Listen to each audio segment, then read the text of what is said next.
Thank you. So I'm the guinea pig number 1. Yeah. Okay, so this is how you hold the heart, and you can see that this is the lung on the right side, which probably has 3 lobes, and this is the lung on the left side, which has 2 lobes. So the thoracic visceral situs is soleus. So we are first going to look at the external surface of the heart, and then we'll try and open up the heart. Now you can see that this is the right side of the heart, and this is the left side of the heart. I can't see the right atrial appendage that well. But anyway, you can see this is a post-operative heart. You can see the sutures here. You can see this probably pericardial patch. You can see that the great arteries, this is the pulmonary artery, and that's the aorta. So the pulmonary artery is lying anterior and to the left. Aorta is lying posterior and to the right. And you can see that this is the anteriorly placed right ventricle, and that's the posteriorly placed left ventricle, which I'll show you in a minute. Okay, so now let's see the opened up portion. And you can see that this is the right atrium which is opened up. Yeah, we'll have to show them there.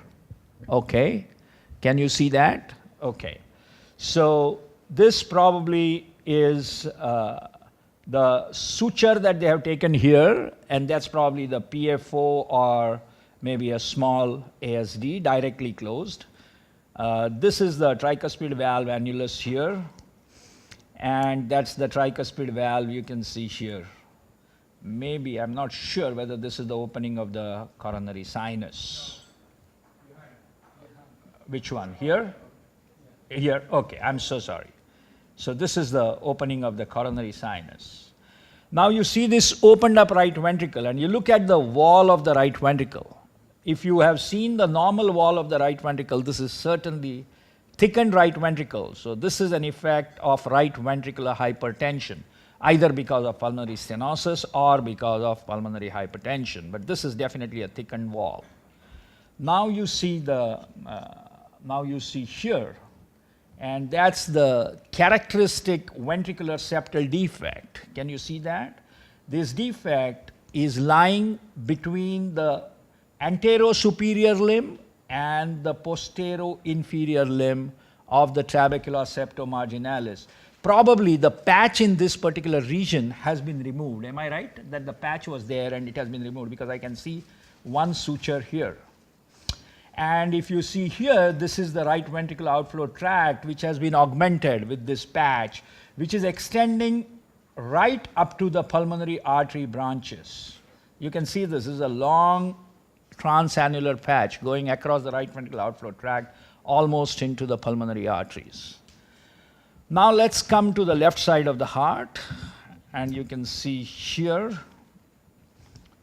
So this is the left side of the heart, and can I have the, yeah, okay. And let me just try and show you the, if I can see the VSD. Can you see the VSD here? So this is the outflow of the right ventricle, left ventricle, sorry, going right into the aorta, and you can see it's coming right into the aorta. You can see this, and just below that is the ventricular septal defect, which is opening into the right ventricle. So this is lying just below the aorta, what can be described as subaortic ventricular septal defect. Now one more thing I wanted to show you is, if you see this ascending aorta here, you see the first branch, which is coming pretty proximally, is going towards the left. So this is an indication that probably the aortic arch is right-sided. Am I right with this? Yes. Okay. So this rule is almost always 100% true. That if the first branch goes onto the left side, the aortic arch is always right-sided. The first branch could be either only the carotid or it could be innominate, depending upon whether there is an anomalous subclavian or otherwise. So in conclusion, this would be a case of tetralogy of Fallow, status post intracardiac repair with VSD closure and a large transannular patch extending into the branch PAs. And I'm not sure exactly about the cause of death in this particular patient as to why this patient died. But can you show us the retrobronchial subclavian, left subclavian? Oh, there is a retro. Okay. So let's see if I could show you the. So maybe this is the last branch. Yeah. So this is one branch. You can see this. The first one which I showed you is probably the right carotid. Left common carotid. This probably is right. The left carotid. Right carotid. This one is the? Left. Left carotid, sorry. This is the right carotid. This is the right subclavian, and that is the left subclavian. Excellent. So we have the branching pattern of the aorta, which is a little unusual, that you have the left subclavian, which is going anomalously in the retroesophageal region. I thought that I had one more specimen, and which I thought that I could just show you. That is also a post-operative specimen.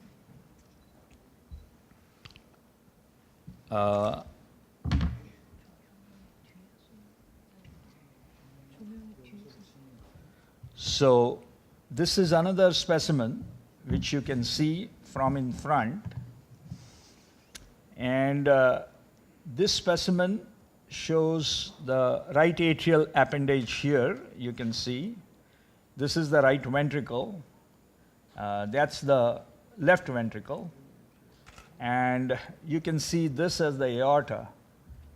I cannot see the pulmonary artery here. Is this the one?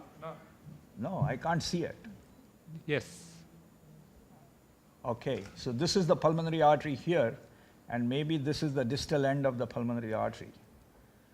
So this is how it is, and this is the right atrium which is opened up again.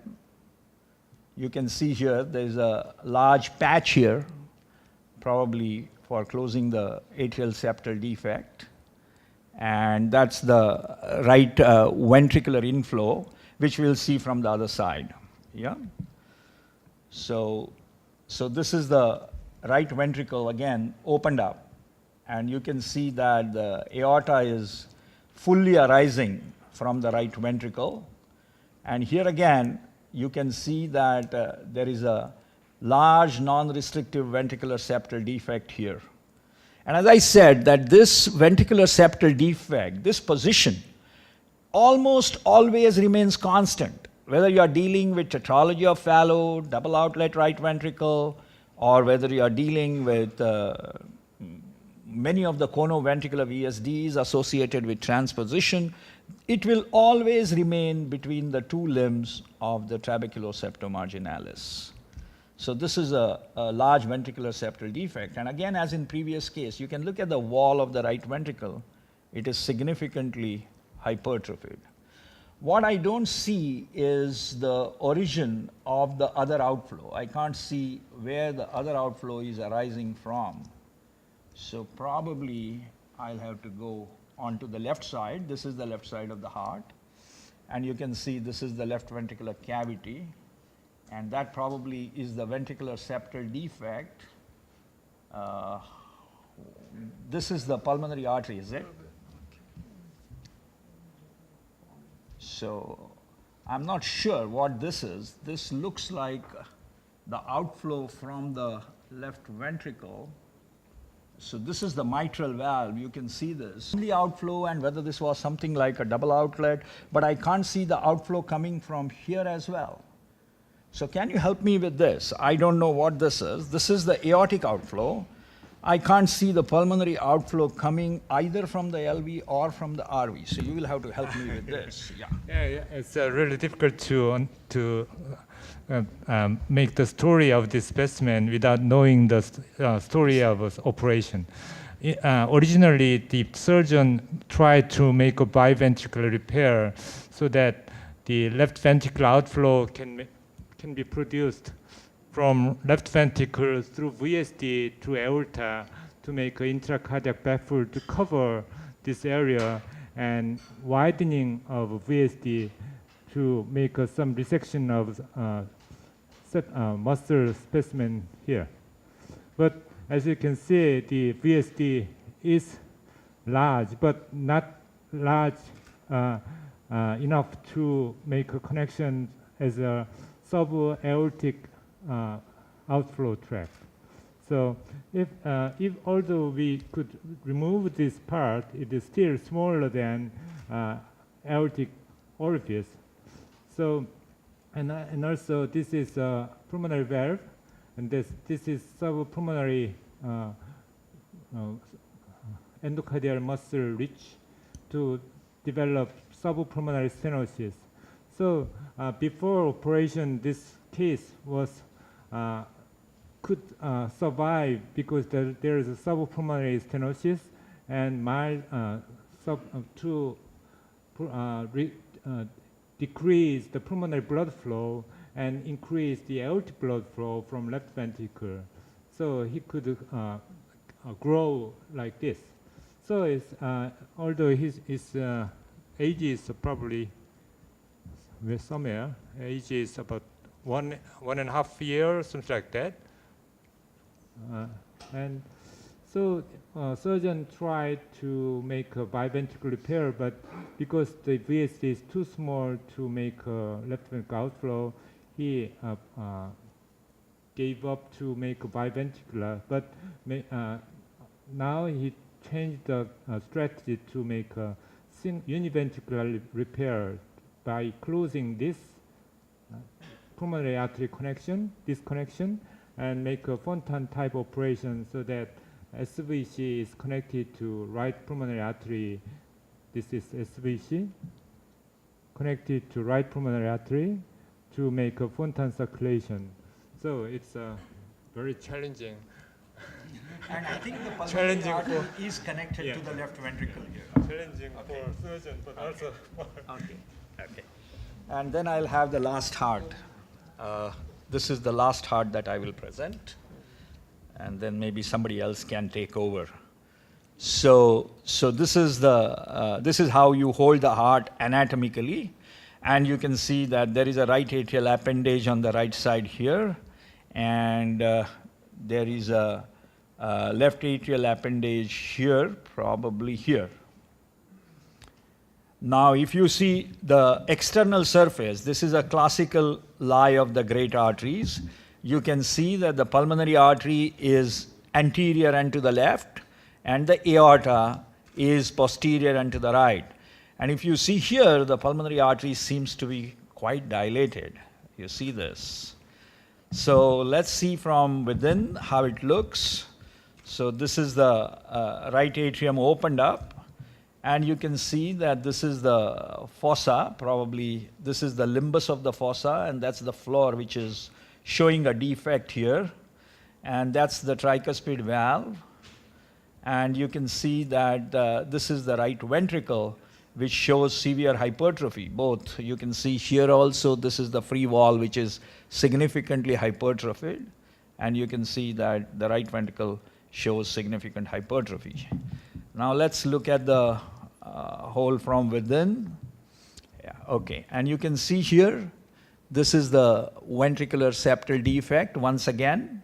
And as I said, even in my earlier specimens, this ventricular septal defect remains constant in position. So this is between the V of the trabecula septomarginalis. Now let us see what the right ventricular outflow tract shows, because when you have a VSD like this and the pulmonary arteries are dilated, either it is because of severe pulmonary hypertension, or the second thing is if the pulmonary valve is dysplastic or absent. So I was just wanting to see, but the pulmonary valve looks pretty good to my eyes. I'm not the best of the morphologists, but I don't find this pulmonary valve to be significantly dysplastic. And so also the pulmonary annulus doesn't seem to be narrow, which is characteristic of dysplastic valve or absent pulmonary valve syndrome. Now this is the left side of the heart which is opened, and you can see that this is the left ventricular cavity here. The left ventricular wall seems to be good sized. I don't think it is significantly hypertrophied. You can see that the aorta is arising completely from the left ventricle, and this is the ventricular septal defect here.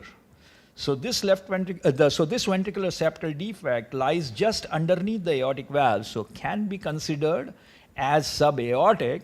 But if you look on the right side, it extends right up to the pulmonary valve here.